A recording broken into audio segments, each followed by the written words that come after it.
அல்லாஹ்வின் பேரருளால் பரக்கத் பொருந்திய அகிலத்தினுடைய நேர்வழியாக இருக்கக்கூடிய புனித ஹஜ்ஜை நிறைவேற்றிவிட்டு ஹாஜிகள் நம் பக்கம் திரும்பிக் கொண்டிருக்கிறார்கள். அவர்களை ஒரு பக்கம் நாம் வரவேற்றுக் கொண்டிருக்கிறோம், அவர்களிடத்திலே துஆ செய்ய கோருகிறோம். எல்லாம் வல்ல இறைவன் இவ்வருடம் யாரெல்லாம் ஹஜ் செய்தார்களோ அத்தனை பேருடைய ஹஜ்ஜுகளையும் பரிபூர்ணமாக ஏற்றுக்கொள்வானாக. அவர்களுடைய ஒவ்வொரு அமல்களையும், நமக்காக அவர்கள் பிரார்த்தித்த ஒவ்வொரு துஆக்களையும் அல்லாஹ் கபூல் செய்வானாக. அந்த பேச்சினை தங்களுடைய துஆ பரக்கத்தினால் நானும் என்னுடைய துணைவியாரும் இவ்வருடம் ஹஜ்ஜுக்கு சென்று வந்தோம். தங்களிடத்திலே துஆ வாங்கி செல்வதுதான் பழக்கம். உம்ராவுக்கு போகும் பொழுது கூட இங்கு வந்து துஆ வாங்கி கொண்டுதான் சென்றோம். ஆனால் கோயம்புத்தூர் வழியாக சென்ற காரணத்தினாலே போகும் பொழுது வர முடியவில்லை என்கிற மிக பெரும் ஒரு கவலை. எனவே நான் இன்று விரும்பி நமது மஹல்லாவுக்கு, நமது குடும்பத்திடத்திலே துஆ வாங்குவதற்காக வந்திருக்கிறேன். எனவே தாங்கள் எல்லோரும் இந்த ஹஜ் கபூல் அல்லாஹ்விடத்திலே ஏற்றுக்கொள்ளப்பட வேண்டும்.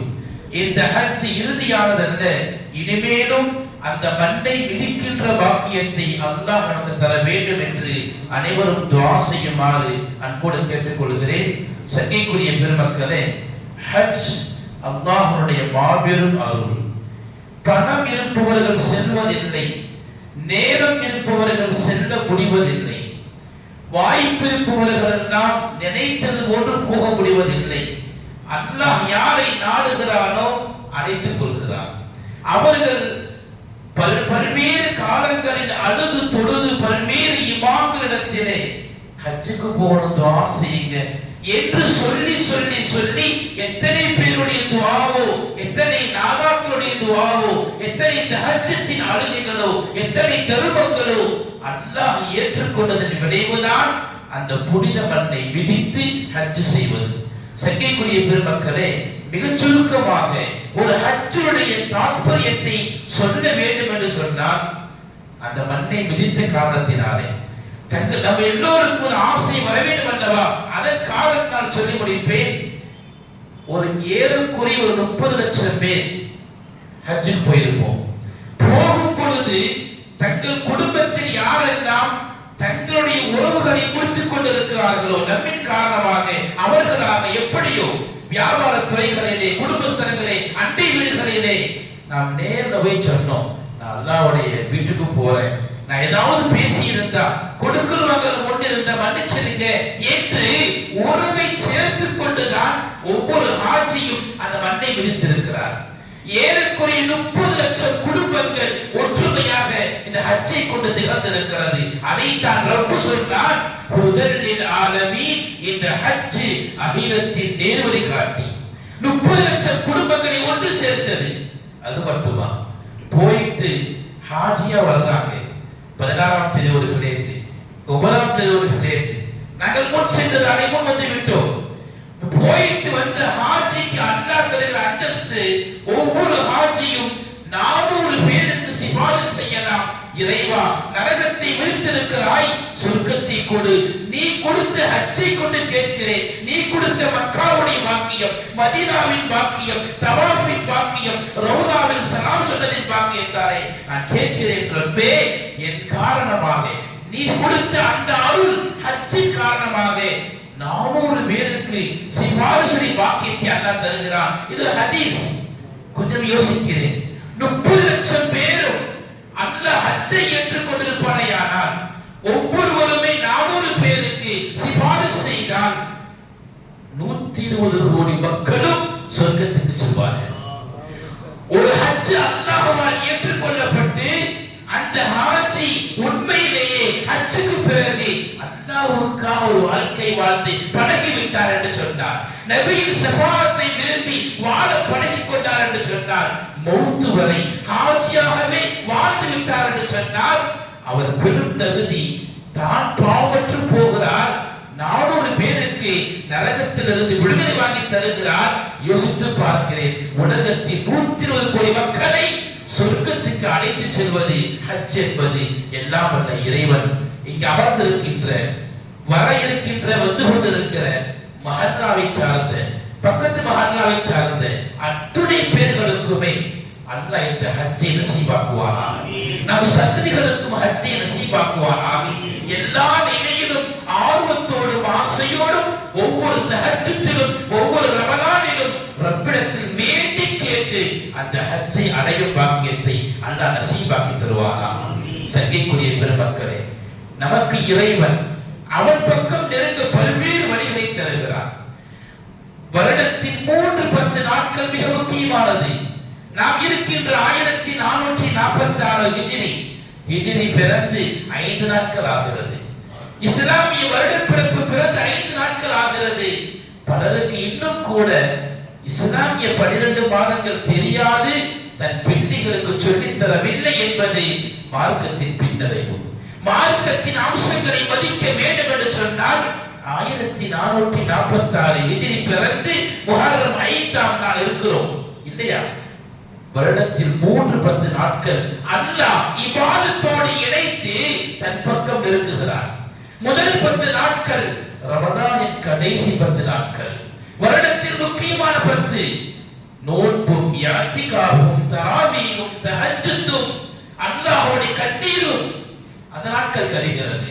இரண்டாவது 10 நாட்கள் துல்ஹஜ்ஜுடைய 10 நாட்கள், ஹஜ்ஜுடைய அமல், அரஃபாவுடைய நோன்பு, நோன்பை கொண்டு ஹஜ்ஜை கொண்டு அந்த நாட்கள் கழிகிறது. குர்பானியை கொண்டு அந்த நாட்கள் கழிகிறது. எல்லாம் இபாதத்தோடு. மூன்றாவது 10 நாட்கள் முஹர்ரமுடைய இந்த 10 நாட்கள். 5ஐ கடந்திருக்கிறோம், இன்னும் 5ஐ வைத்திருக்கிறோம். இந்த 10 நாட்கள் அல்லாஹ்வுடைய மாதத்தில் கவனிக்கத்தக்க முக்கியமான நாட்கள் இது. எனவேதான் ஒரு சஹாபி கேட்கிறார், யா ரசூலுல்லாஹ் ஸல்லல்லாஹு அலைஹி வஸல்லம், ரமலானுக்கு பின்னால் தேடி தேடி நோன்பு வைக்க ஒரு மாதத்தை தேர்ந்தெடுத்தால் நான் எதை எடுக்க வேண்டும் என்று கேட்ட பொழுது, ரமலானுக்கு பின்னால் ஷஹ்ருல்லாஹில் முஹர்ரம், அல்லாஹ்வின் மாதம் முஹர்ரம், அதை எடுத்துக்கொண்டு நோன்பு நோற்றுக் கொள்ளுங்கள். இது நோன்பின் மாதம், பரக்கத்தின் மாதம், படிப்பினைகள் நிறைந்த மாதம், சரித்திர நிகழ்வுகள் நிறைய நிகழ்ந்த மாதம்.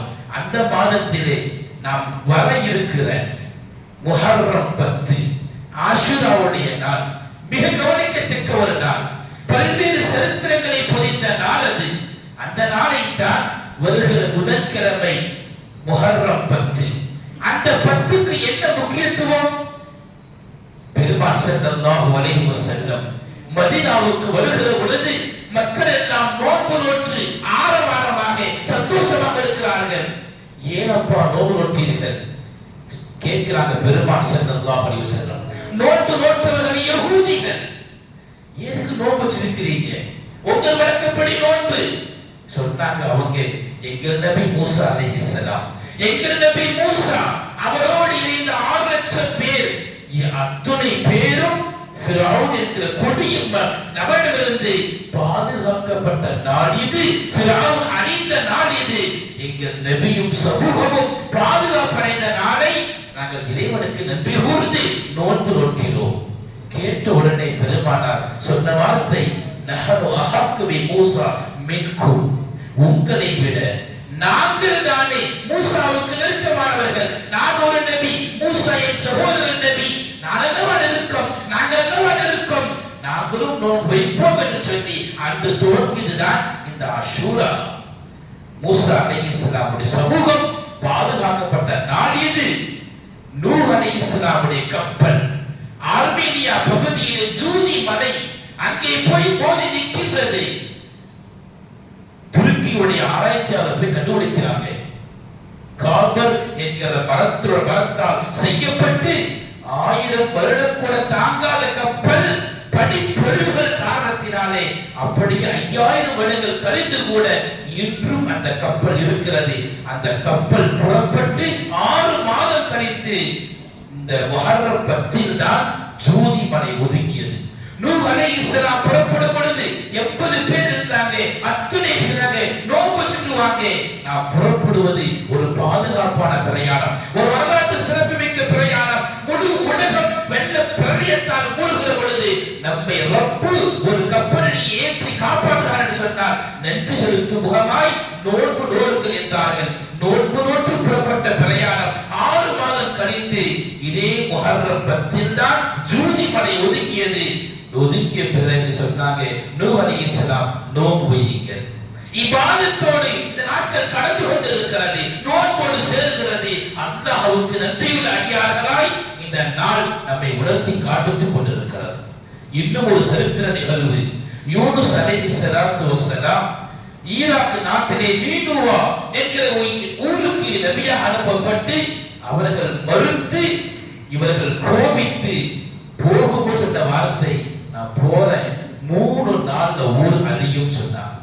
போய்விட்டார்கள். யூனுஸ் அலைஹிஸ்ஸலாம் 3ஆம் நாள் மேகம் கூடுகிறது, மேகம் அடையாக கூடுகிறது, அதாபின் வாசம் தெரிகிறது. மக்கள் திணறி அடித்து ஒன்று கூடுகிறார்கள். கேட்டாங்க, என்ன செய்யட்டும்? யூனுஸும் இல்லை, ஆபத்து வந்து கொண்டிருக்கிறது, என்ன செய்ய வேண்டும்? பெரியவர் சொன்னார், நான் சொல்லுகிற வார்த்தையை திரும்ப திரும்ப சொல்லுங்கள்.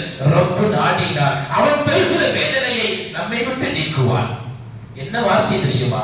யா ஹய்யு ஹீன லா ஹய், யா ஹய்யு ஹீன ஹய், யா ஹய்யு முஹ்யில் மௌதா, யா ஹய்யு லா இலாஹ இல்லா அன்த். இறைவா, நித்திய தேவனே, மௌத்துகளை உயிராக்குபவனே, நீதான் வணங்க தகுதியானவனே, உன்னை கொண்டு கேட்கிறோம், இந்த ஆபத்தை நிப்பாட்டி விடு. யா ஹய்யு ஹீன ஹய், ஹீன ஹய்யு யா ஹய்யு முஹ்யில் மௌதா, யா ஹய்யு லா இலாஹ இல்லா அன்த். ஓதிக்கொண்டே இருந்தார்கள். அல்லாஹ்வுடைய அன்பு இறங்கியது, வேதனை நீங்கியது. அந்த மக்களுக்கு வேதனை நீங்கிய நாளும் இதே முஹர்ரம் 10 தான். யாக்கூப் அலைஹிஸ்ஸலாம் போய் பிள்ளைங்க சொன்னாங்க, தப்பு செஞ்சிட்டோம். யூசுப் அலைஹிஸ்ஸலாம் கொல்ல முயற்சி பண்ணிட்டோம், நிறைய தப்பு செஞ்சிட்டோம். துஆ செய்யுங்களுக்காக வேண்டி அத்தாவுடைய துஆ மகனுக்கு படிக்குமே, துஆ செய்யுங்க. யாக்கூப் அலைஹிஸ்ஸலாம் தன் 12 பிள்ளைகளுக்கு துஆ செய்ய தேர்ந்தெடுத்த நாளும் இந்த முஹர்ரம் 10 தான். மூசாவுடைய அலைஹிஸ்ஸலாமுடைய சபையிலே ஏறக்குறைய 70 சூனியக்காரங்க வந்தாங்க, பாம்புகளை போட்டாங்க. மூசா அலைஹிஸ்ஸலாம் ஒரு தடியை போட்டார், பாம்பு முழுங்குச்சு இல்லையா? ஃபிரௌன் சொன்னான், என்ன காலையில் சூனியக்காரர்கள், இப்பொழுது ஈமான்தாரிகளா? கொன்று விடுவேன், மார்க்கை மார்க்கால் வாங்குவேன்.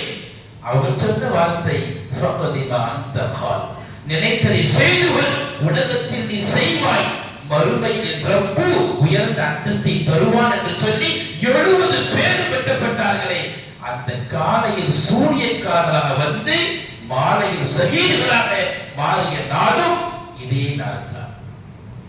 சங்கைக்குரிய பெருமக்களே, ஈசா அலைஹிஸ்ஸலாம் இவ்வுலகத்திலிருந்து மக்ரிபுக்கும் இஷாவுக்கும் இடையில் உயர்த்தப்பட்ட நாளும் இந்த முஹர்ரம் 10 தான்.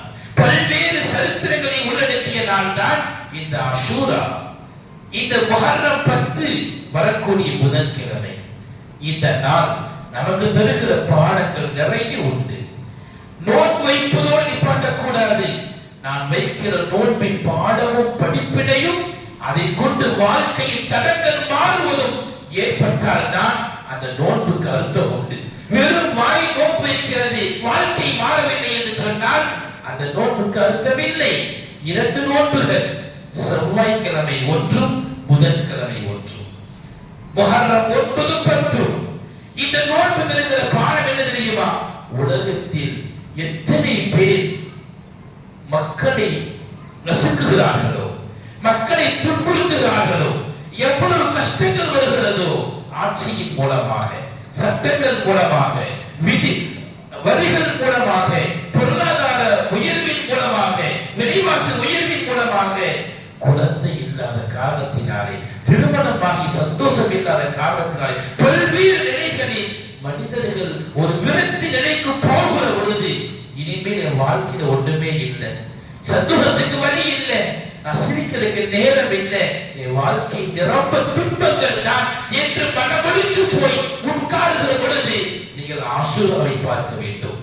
ஆஷூராவை பார்த்தால் தன்னம்பிக்கை தானாக வளரும். மூசா அலைஹிஸ்ஸலாம் இரவோடு இரவாக ஃபிரௌன் தப்பி வருகிறார்கள்.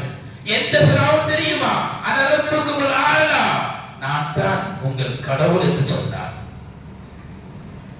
மா அனித்து இலாஹன் கைரி, என்ன தவிர ஒரு கடவுள் உங்களுக்கு இருக்கிறாங்க தெரியலப்பா, நான் தான் கடவுள் சொன்னான்.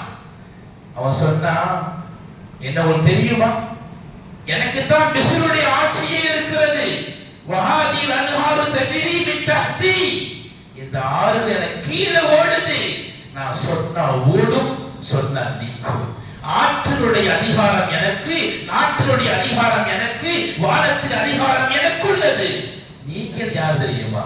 இன்னஹாவுலா லஷிர்திபத்துன் கலீலுன், நீங்கள் சிறுமை அடைந்தவர்கள், கொஞ்சம் பேர் இருக்கிறீங்க. என்ன ஆட்டம் போட போறீங்க? என்ன ஜெயிக்க போறீங்க? நான் சொன்னால் நிற்க வேண்டும், நான் சொன்னால் அமர வேண்டும். அடிமைத்தன வாழ்க்கையிலே அவன் மக்களை துன்புறுத்தி கொண்டிருந்தான். ஒரு வருடம் அல்ல, பல்வேறு வருடங்கள், பல வருடங்கள் அவர்கள் கஷ்டப்பட்டார்கள், சிரமப்பட்டார்கள். விடுவு காலம் கிடைக்காதா என்று ஏங்கினார்கள். அல்லாஹ் உத்தரவிட்டான், மூசா உன் பரிவாரத்தோடு மிஸ்ரை விட்டு கிளம்பிப்போம். அல்லாஹ்வின் உத்தரவு. மூசா சொல்லுகிறார்கள், மக்கள் 6 லட்சம் பேர் புறப்படுகிறார்கள். போய்கொண்டிருக்கிற பொழுது காலை விடுகிறது. மனத்தை அல்ல ஊரின் ஆட்கள் இல்லை, பாத்திரம் கழுவ ஊரின் ஆட்கள் இல்லை, வேலை செய்ய ஆட்கள் இல்லை, மரங்கள் சுமக்க ஆட்கள் இல்லை. எங்கே போனாங்க அந்த அடிமைகள்? அடிமைகள் சுதந்திரத்தை நோக்கி போய்விட்டார்கள். மூசா போய்கொண்டிருக்கிறார். என்ன கோபம் வரும்? நான் அல்லவா ரப்பு என்று சொன்னவன், உனக்கு வேற ரப்பே இல்லை என்று கர்ஜித்தவன். எவ்வளவு கோபம் தெரியுமா? அவன் சொன்னான், இங்கே மிஸ்ரிலே தோட்டங்களும் துறவுகளும் சொர்க்கம் போல இருக்கிறது, அனுபவிக்க தெரியாம போறாங்களே, விற்றாதீங்க. ஒருத்தனை கூட 12 லட்சம் பேர் புறப்பட்டு துரத்துகிறார்கள். போகிற பொழுது மூசா அலைஹிஸ்ஸலாமுடைய சமூகம் அங்கே திரும்பி பார்க்கிறது. ஃபலம்மா தரா அல் ஜமான், 2 கூட்டம் ஒன்றுக்கொண்டு முகத்தை முன்னோக்குகிறது. கால அஸ்ஹாபு மூசா இன்னா லமுத்ரகூன், சொன்னாங்க மூசா சமுதாயம், அங்கே பாருங்கள், கண்டு கட்டிய தூரத்திலே ஃபிரௌன் நெருங்கி விட்டிருக்கிறான். 12 லட்சம் பேர் போராளிகள். அவன் சொன்னான், எதையும் செய்வார்கள். ஃபிரௌனுடைய அரக்க குணம், மூர்க்க குணம், மௌத் உறுதி. இப்பக்கம் திரும்பினார், கடலை போடு ஓடுகிற அந்த நைல் நதி. என்ன செய்ய வேண்டும்? இப்பக்கம் குதித்தாலும் மரணம், அப்பக்கம் திரும்பினாலும் மரணம். இடையிலே மூசா அலைஹிஸ்ஸலாம், ஹாரூன் அலைஹிஸ்ஸலாம், இது போன்ற ஈமான் கொண்ட சில பேர் தைரியமா நிக்கிறாங்க. இந்த 4 பேர் என்ன செய்ய போறீங்க கேக்குறாங்க. இன்னல புதுவுக்கு மாட்டிக்கிட்டமே, கையில காசு இல்ல, கடன்ல மாட்டிக்கிட்டமே, வட்டிக்காரன் கழுத்தை பிடிச்சு நிக்கிறானே, என்ன செய்ய போறீங்க? வட்டிக்கு மேல் வட்டி வாங்க போறீங்களா? என்ன செய்ய வேண்டும்?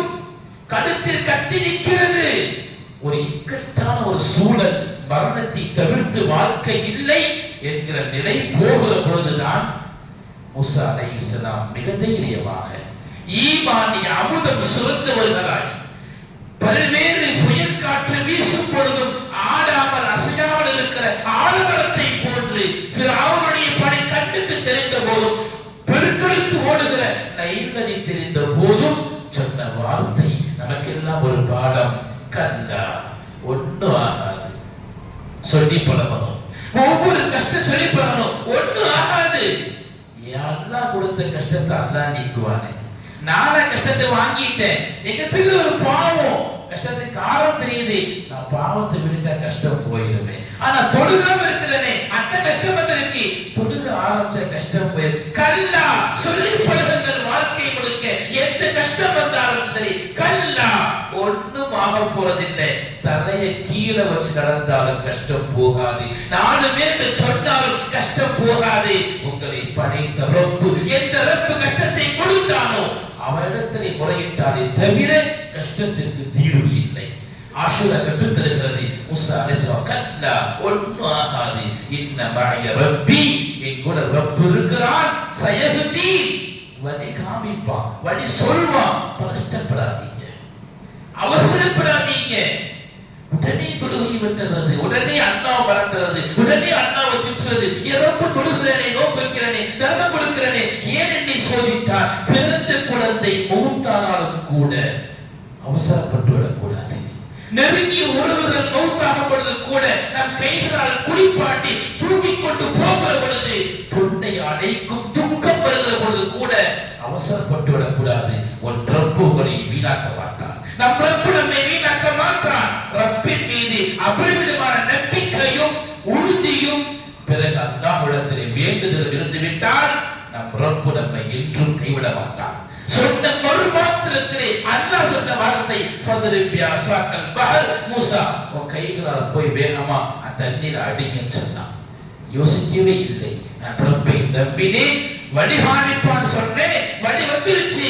அடித்த மாத்திரத்தில் 12 ஊற்றுகளாய் 12 மலைகளை போன்று தண்ணீர் பிழிந்து நிற்கிறது. மக்கள் பயப்படுகிறார்கள். சுவரை போன்று ஆனது, கண்ணாடி சுவரை போன்று ஆனது. அல்லாஹ் சொன்னார், பூமியே காற்றொன்றை வீசி, அந்த காற்று தண்ணீர் ஈரப்பதத்தை போக்க வேண்டும். காய்ந்த நிலத்தை மக்கள் கண்ணில் காண வேண்டும். அத்தனையும் ஒரு சில வினாடிகளிலே அல்லாஹ் நடத்தி காட்டினார். தண்ணீர் பிரிந்தது, கண்ணாடி மலைகளை போன்று ஆனது. நீர் வற்றி போய் மட்டுமல்ல, நீர் தடாகம் கூட தெரியாத அளவு காய்ந்து கொள்ளமாக மாறியது. பார்க்கிறவங்க சொன்னாங்க, 12 ஆண்டு காலம் வெயிலடிச்சு காய்ச்சி போன மாதிரி இருக்குது, நடக்கலாம் வாருங்கள். சண்டை போட வேண்டாம். நான் என் கோத்திரம் இங்கே போகும், உன் கோத்திரம் அங்கே போகும். நீ என்னை பார்க்கலாம், நான் உன்னை பார்ப்பேன். யாரும் பயப்பட வேண்டாம். என் கோத்திரம் தப்பிச்சிருச்சு, அவங்க என்ன ஆனாங்களோ பயப்படாதீங்க. 12 பேர் பார்த்துக்கிட்டே போங்க. அல்லாஹ்வுடைய ஏற்பாடு, அல்லாஹ்வுடைய உதவி அப்படித்தான் வரும். கொஞ்சம் சோதனை வரலாம், கொஞ்சம் துக்கங்கள் வரலாம். தாங்கிக் கொண்டு ரப்புக்கு என்ன செய்திருக்கிறோம் நன்றி பாராட்டி இருந்தால் நன்றி அதிகப்படுத்துங்கள். அல்லாஹ்வுக்கு மாறு செய்திருந்தால் தௌபா செய்துவிட்டு இனிமேலும் இப்படிப்பட்ட வாழ்க்கை வாழ்வது அறிவுரை அல்ல என்று தௌபா செய்துவிட்டு 4 பேருக்கு நல்ல வார்த்தை சொல்லுங்கள்.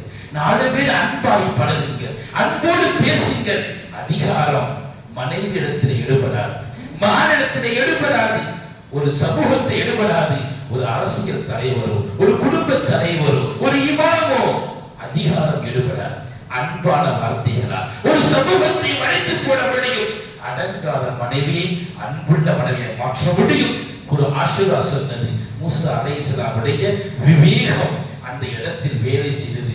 வேகப்பட்டார்கள் கூட்டம், முதலுக்குள் மாட்டிக்கிட்டவே. பாடம் இது நம் ஈமான் சீசன் ஈமான் இல்லை. சில பேர் இப்படி வணங்குவாங்க. நல்லது வந்தா தொழுகை என்ன, முகமகிழ்ச்சி என்ன, அல்லாஹ் என்ற வார்த்தை என்ன, கொஞ்சம் பிடித்து துன்பத்தை கொடுத்து சோதித்தார். அவன் சொல்லுகிற வார்த்தைகள் ரப்புக்கு மாற்றமாய் அவனுடைய முகத்தில் வாட்டங்கள் வந்து விடுகிறது. குடும்பத்தில் எரிச்சலோடு பழகிறார். ஏன்? கஷ்டம் வந்து விட்டதாவே. இன்பத்தில் எப்படி வாழ்ந்தாயோ துன்பத்தையும் சகித்துக் கொண்டு பழகு. சஹாபாக்கள் துன்பத்தை இன்பமாக எடுத்துக் கொண்டார்கள். பழகிக் கொண்டால் துன்பம் ஒரு இன்பம் தான். அல்லாஹ்வோடு என் ரப்பு கொடுத்த துன்பத்தை என் மீது புழுக்கள் மொய்க்கிறது. 14 ஆண்டுகள் நான் கோபிக்க மாட்டேனே. என் உடல் நானா செய்தது, என் ரப்பு கொடுத்த உடல் அல்லவா? இந்த உடலை புழுக்கள் மேய்கிற பொழுது என் ரப்புக்கு தெரியும் இந்த உடலை புழுக்கள் எவ்வளவு காலம் திங்க வேண்டும் என்று பொறுத்தார். ஐயூப் அலைஹிஸ்ஸலாம் அந்த அழகிய உடலை தரவில்லையா? நல்ல மனைவியை தரலையா? தோட்டம் தரலையா? இந்த நினைவு, இந்த உறுதி நம் கல்வில இருக்கும் என்று சொன்னால் வாழ்க்கையில் சுகந்தம், வாழ்க்கையில் சுகம் என்கிற முதல் பாடத்தை தந்து 2வது பாடத்தை இந்த ஆஷுரா தருகிறது. அந்த மக்கள் ஏன் நோய்த்தார்கள்? சொன்ன வார்த்தை நன்றிக்காக நோய்க்கிறோம், இறைவனுக்கு நன்றி செலுத்த நோய்க்கிறோம். எனவே நாம் வாழ்க்கையில் எந்த நிலையிலும் இறைவனுக்கு நூஹ் அலைஹிஸ்ஸலாம் கப்பலை கொடுத்ததற்கு ஒரு நோன்பு, மூசா அலைஹிஸ்ஸலாம் பாதுகாக்கப்பட்டதற்கு ஒரு நோன்பு. நன்றியுள்ளவர்களாய் என்றும் அல்லாஹ்வுக்கு 5 நேர தொழுகை நன்றிக்கு அடையாளம். யாரை பார்த்தாலும் சலாம் சொல்வது நன்றிக்கு அடையாளம். ஹராமை விட்டு ஒதுங்கி ஹலாலை சம்பாதிப்பது நன்றிக்கு அடையாளம். நன்றியுள்ள அடியார்களாய் மாறிவிட்டால் சைத்தான் அழுகிறான். சைத்தான் தன் தலையிலே மண்ணை வாரி போட்டுக் கொண்டு அழுவான். ஏன் தெரியுமா? அவன் சொன்ன வார்த்தை வலன் தஜித அக்ஸரஹும் ஷாக்கிரீன். இறைவா, உன் அடியார்கள் கெடுப்பேன் வழிகெடுப்பேன். எப்படி தெரியுமா? அடியார்கள் தொழுவார்கள், உள்ளத்தில் நன்றியுணர்வு இருக்காது. அவர்கள் பூமிகளாக வாழ்வார்கள், நன்றியுள்ள மக்கள் அல்ல. ஆனால் நாம் ஆஷுராவின் பாடமாக எடுத்து நன்றியுள்ள அடியார்களை வாழும் பொழுது சைத்தான் தோல்வியுற்று போகிறான். மூன்றாவது பாடம் சொன்னாங்க மூசா அலைஹிஸ்ஸலாம், ஆனா அஹக்கு மூசா மின்கும், உங்களை விட நாங்க நிரப்ப தகுதி. பலஸ்தீன் மக்களின் மீது அமெரிக்கர்கள் அனுதாபப்படுகிறார்கள், 50 பேர் அனுதாபப்படுறாங்க. ஐயோ பாவமே, அநிதம் நடக்குது. ஸ்பெயின்ல ஒருத்தர் சைக்கிள்ல வாக்கிங் போறான், கிடைத்த நிதியை அங்கே கொடுப்பேன் என்கிறான். அவன் காஃபிர், அவனுக்கு அனுதாபம் வருகிறது, பரிதாபம் வருகிறது. நாங்கள் சொல்ல வேண்டும், நாங்கள் தானே பலஸ்தீனுக்கு நெருக்கம், நாங்கள் தானே பலஸ்தீன் நெருக்கம். என்ன செய்வோம்? துஆ தான் செய்ய வேண்டும். நமக்குள்ள 2 கண்ணீர் விட்டு துஆ செய்ய வேண்டும். அக்டோபரில் துவங்கி 8 மாதங்கள் 1200 பேரை கொன்றதற்கு பதிலாய் 38,089 பேரை இன்று வரை கொண்டிருக்கிறார்கள். எத்தனை பள்ளிகள் இடிந்தது, எத்தனை கட்டிடம் இடிந்தது, எத்தனை குழந்தைகளும் பெண்களும் மரணித்திருக்கிறார்கள். இந்த பலஸ்தீன் சிந்தனை நம் உள்ளத்தில் ஒரு ஓரம் அல்ல, உள்ளம் நிறைந்து துஆக்களாய் வந்தால் இத்தனை பேருடைய துஆக்களில் அல்லாஹ் அந்த பரிதாபப்பட்ட மக்களுக்கு தனி நாட்டின் உரிமையை அல்லாஹ் வார்த்து கொடுப்பான். இது மூன்றாவது பாடம். இது நான்காவது பாடம் என்ன தெரியுமா சங்கைக்குரிய பெருமக்களே? நான்காவது பாடம் நாம் பெற வேண்டியது, சொன்னாங்க பெருமான் ஸல்லல்லாஹு அலைஹி வஸல்லம், நான் இவ்வருடம் 10ஆம் நாள் நோன்பு நோக்கிறேன், நானும் நோன்பு வைக்கிறேன், யஹூதியும் நோன்பு வைக்கிறான். ஆனால் நான் ஒருபோதும் யஹூதிகளுக்கும் காஃபிர்களுக்கும் ஒத்து போகவே கூடாது. காலிஃபல் யஹூத வன் நஸாரா, யஹூதி நஸாராக்கு மாற்றம் செய்யுங்கள், மார்க்கத்தின் கட்டளை. இன்று நம் தலைகள் யஹூதியத்தின் முடியை சுமந்திருக்கிறது. இப்பக்கம் முடி இல்லை, அப்பக்கம் முடி இல்லை. யாருடைய முடி? உங்க நபியின் முடியா? சுன்னத்தான முடியா? உங்கள் ஆடைகள் கரண்டி கீழே போய்விட்டது. யாருடைய டிரஸ்? நபியின் டிரஸ்ஸா? யூதரின் டிரஸ்ஸா? யூதரின் நடைமுறைகள் எல்லாம் வீட்டுக்குள் வந்தது, உடைகள் வந்தது, ஆபரணத்திலே வந்தது. அத்துணையிலும் யூதன் என்ன செய்வானோ அத்துணையும் செய்கிறோம். திருமண விஷயங்களிலே, நம்முடைய மௌத் விஷயங்களிலே, பல்வேறு நிகழ்வுகளிலே மூடப்பழக்க வழக்கங்கள் எல்லாம் கபலக்கும். நீங்கள் என்ன குழி தோண்டி புதைக்கப்பட்ட மடைமை கால தனங்களை எல்லாம் ஒன்று ஒன்னா தோண்டி இருக்கிறீங்களா? சிபிரன் பி சிபிர், திரான் பி திரா, ஜான் ஜானா அகட்ட இருக்கிறீங்க. கேட்டாங்க சஹாபாக்கள், யாரை பத்தி சொல்றீங்க? யஹூதியுடைய பழக்கம் உங்களுக்கு எதற்கு? நான் சொல்லவில்லையா? பாங்கு சொல்ல வேண்டும், எப்படி அறிவிப்பது? ஒரு சஹாபி கொட்டு கொட்டாவை என்கிறார், யஹூதி செய்வானே, நாம் செய்ய வேண்டாம். ஒரு சஹாபி புல்லாமல் ஊதலாமே, நஸாரா செய்வானே, நாம் செய்ய வேண்டாம். ஒரு சஹாபி நெருப்பு எரித்து பாங்கி அறிவிக்கலாமே, நெருப்பு வணங்கி செய்வானே, நாம் செய்ய வேண்டாம். நாம் முஸ்லிம்கள், நமக்கென்று ஒரு வழிமுறை உண்டு, நமக்கென்று ஒரு குர்ஆன் உண்டு, நமக்கென்று ஒரு ஹதீஸ் உண்டு, நபியின் வாழ்க்கை உண்டு, நாதாக்களின் வாழ்க்கை உண்டு. அதைத்தான் பின்பற்ற வேண்டுமே தவிர யாருடைய வழியையும் ஒரு முஸ்லிம் பின்பற்ற மாட்டான். இந்த குணம் இன்றைய குறிப்பாக வாலிபர்களிடத்திலே பின்னோக்கி இருக்கிறது. நபியை பின்பற்றுகிற குணம் தொழுகையிலே வந்துவிட்டால் சொன்னாங்க பெருமானார், அவங்க செருப்பு போட்டு தொழுக மாட்டாங்க, நீங்க மோசா என்கிற சுத்தமான செருப்பை போட்டுக்கொண்டு தொழுங்கன்னு சொன்னாங்க. நோன்பு வைக்கிறீங்களே, அவங்க சஹர் செய்ய மாட்டாங்க, நீங்க சஹர் செய்யுங்கன்னு சொன்னாங்க. அவங்க நோன்பு திறக்க ரொம்ப அசால்ட் பண்ணுவாங்க, நீங்க சீக்கிரம் நோன்பு திறங்கன்னு சொன்னாங்க. எல்லா இபாதத்திலே கூட, அல்லாஹ்வுடைய வணக்கத்தில் கூட நாம் யாருக்கும் ஒப்பில்லை. ஏன்? நமக்கென்று ஒரு தூய மார்க்கம் உண்டு, நமக்கென்று ஒரு தூய வழி உண்டு. அந்த வழியை வருகிற காலங்களிலே, வருகிற ஜெனரேஷன்ல 2025 இந்த வருஷங்களிலே தொப்பியை பார்க்க முடியுமா? அழகான தாடியை பார்க்க முடியுமா? தலைமுடி சரியத்தில் பார்க்க முடியுமா? ஒரு வீடு கட்டுவதிலே சரியத்தை பார்க்க முடியுமா என்றால் கேள்விக்குறியாக காலகட்டத்தில் ஆசுராவை முன்வைத்து பேசுகிறோம். எந்த நிலையிலும் யாருக்கும் நீங்க வழிபட வேண்டாம். உங்களுக்கு ஒரு தனி ஒரு ஸ்டைல் இருக்கிறது, அதுதான் சுன்னத் என்கிற ஸ்டைல். நபியை பின்பற்றுங்கள், வாழ்க்கை சுகமாக அமையும். எல்லாம் அல்ல இறைவன் சங்கைக்குரிய பெருமக்களே, ஆசுரா தருகிற இந்த அற்புதமான பாடங்களை எல்லாம் நமக்குள்ள எடுத்துக்கொண்டு நாம் செய்ய வேண்டிய 2 காரியங்கள். ஒன்று, நோன்பு நோற்பது.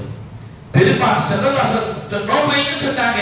சொன்ன உடனே ருபைய பின்த் முஹம்மது ரலியல்லாஹு சொல்வாங்க, நஸூமுஹு வ நுஸம்மு சுபியானனா, நாங்களும் நோன்பு வச்சோம், எங்க குழந்தைகள் பால் குடிக்கும் குழந்தைகளையும் ஆஷூரா நோன்பு வைக்க வைத்தோம். என்ன செய்வோம் தெரியுமா? ஒரு துணியில பொம்மை செய்வோம், அந்த பொம்மை வச்சுக்குவோம். குழந்தை பாலுக்கு அழுகும் பொழுது பொம்மையை கொடுத்துருவோம், விளையாண்டுகிட்டே மறந்து தூங்கிடும், அப்புறம் அழுகும், பொம்மையை கொடுப்போம். இப்படி நோன்பு இருக்கிற வரை இந்த 2 நோன்புகளை நாங்களும் வைத்து குழந்தைக்கும் நோன்பு வைத்து வைத்தோம் என்று சஹாபாக்கள் சொல்றாங்கன்னு சொன்னா, இந்த நோன்புடைய பலன் என்ன? ஐயுகஃபிர ஸனத்தல்லதி கபலா, அல்லாஹ் ஒரு வருஷத்தின் பாவங்களை அழிக்கின்றார். அந்த நோன்பை நாம் நோக்க வேண்டும். இது முதல் கடமை. இரண்டாவது, மன் வஸ்ஸா யாலி யௌம ஆஷூரா, ஆஷூராவுடைய நாளிலே புதன்கிழமை யார் தன் குடும்பத்துக்கு விசாலமாக செலவு செய்வாரோ, ஹராமாக அல்ல, இஸ்ராஃப் வீண்விரயமாக அல்ல, ஆடம்பரமாக அல்ல, எது தேவையோ பரக்கத்தை செலவு செய்கிறார்களோ அவர்கள் லம் யஸல் ஃபீ சியாத்தி ஸாயிர் ஸனத்தி, வருடம் முழுக்க அல்லாஹ் அந்த குடும்பத்தில் பரக்கத் செய்வான். எத்தனையோ சஹாபாக்கள் மாதாக்களும் அனுபவிச்சு சொல்றாங்க, அந்த ஒரு நாள் நான் கவனிச்சு குடும்பத்துல சிரிச்சோம், நல்ல சாப்பாடு கொடுத்தோம், நல்ல மனமகிழ்ந்தோம், கூட எங்க அத்தா அம்மாவை கூப்பிட்டுக்கிட்டோம், அண்ணன் தம்பியை கூப்பிட்டுக்கிட்டோம், உறவை சேர்த்து உண்டோம். அன்று நாங்கள் செய்த செலவுகளை கணக்கிட்டு பார்க்கவில்லை. ஆனால் ரப்பு அந்த ஒரு நாள் நாங்கள் செலவழித்த காசுக்கு பதிலாய் வருடம் முழுக்க அல்லாஹ் பரக்கத்தை தந்தார். இந்த காரியத்தை நாமும் ஹதீஸ் என்று நம்பி செய்வோம். வல்லோன் அல்லாஹ் வாழ்கிற காலகட்டத்திலே இந்த ஆஷுராவுடைய பாடத்தை நாம் கல்விலை எடுத்து நம் ஈமானை சரி செய்து நன்றியுள்ள அடியார்களாக மாறி எந்த நிலையிலும் ஈமானுக்கு குந்தகமாய் எந்த காரியத்தையும் செய்யாமல் சுன்னத்தை பேணி வாழ்ந்து முழு உலகத்தில் அத்தனை மக்கள் மீதும் அன்பும் பாசமும் பரிவும் கொண்டு வாழ்வோம் என்று சொன்னார். வல்லோர் அல்லாஹ் வாழ்க்கையை நல்வாழ்க்கையாக மாற்றுவான். எல்லாம் வல்ல இறைவன் நம் வாழ்க்கையில் சிக்கல்களை சிரமங்களை நீக்கி நமது வாழ்க்கையில் யாரெல்லாம் பின்னடைவில் இருக்கின்றார்களோ அல்லாஹ் மூசா அலைஹிஸ்ஸலாம் கொண்டு உதவியை போன்று நமக்கு உதவி செய்து வாழ்க்கையின் எல்லா நிலைகளிலும் உயர்ந்திருக்கிற பாக்கியத்தை நசீபாக்கி தருவானாக. வாழ்வில் சந்தோஷங்கள் வருகிற வருடங்களிலே ஹஜ் செய்ய யாரெல்லாம் நியத் இருக்கிறார்களோ, இன்னும் நியத் செய்கிறோமோ அத்துணை பேருக்குமே குடும்பத்தோடு ஹஜ் செய்யும் பாக்கியத்தையும் அடிக்கடி உம்ரா செய்யும் பாக்கியத்தையும் அல்லாஹ் நசீபாக்கி தருவானாக என்று நல்ல துஆக்களோடு உங்கள் துஆக்களை வேண்டியவனாக நிறைவு செய்கிறேன். வஆஹிரு தஅவானா அல்ஹம்துலில்லாஹி ரப்பில் ஆலமீன். அஸ்ஸலாமு அலைக்கும் வரஹ்மத்துல்லாஹி வபரகாத்துஹு.